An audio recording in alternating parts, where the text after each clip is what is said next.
హైందవ ధర్మాన్ని సనాతన ధర్మాన్ని దీంట్లో ఉన్నటువంటి ఎన్నో కొన్ని లోపాలు దానికి దీనికి ముడిపడి మిస్టర్ నువ్వు చదవలేదా చదువుకోలేదా నీకు తెలియదా ఇప్పుడు హలో బ్రదర్ సనాతనం అంటే మారకుండా ఉండేది మరి మారిన తర్వాతనే వేదాలు రాసుకున్నారు వేదాలు రాసుకున్న తర్వాతనే బుద్ధుడు వచ్చి యజ్ఞయాగాదులు తప్పు అన్నాకనే వేదాలను తీసేసుకొని ఉపనిషత్తులు రాసుకున్నారు అది అయిపోయిన తర్వాత అష్టాదశ పురాణాలు రాసుకున్నారు ఆ తర్వాత వేదాంగాలు రాసుకున్నారు ఆ తర్వాత ఇప్పుడు మళ్ళీ రామాయణ భారతాలు రాసుకున్నారు ఇవన్నీ మారకుండా ఉంటేనే వచ్చినాయా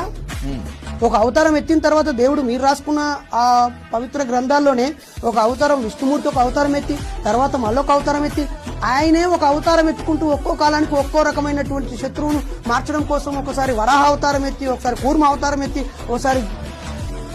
ఎన్నో అవతారాలు ఎత్తుకుని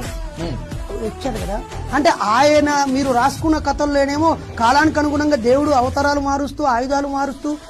ఆయన చేయొచ్చు కానీ మనం మారకుండా ఉండాలన్నా ఎంత సరైనది కాదు. సనాతన ధర్మం వేరు హైందవ ధర్మం వేరు సనాతన ధర్మానికి హైందవ ధర్మానికి సనాతనం అంటే మారకుండా ఉండేది సరే ఓకే లింక్ లేదు అంతేనా అంతే సో క్రైస్తవానికి ఒక సనాతన ధర్మం ఉంది ఇస్లాంకి ఒక సనాతన ధర్మం అవును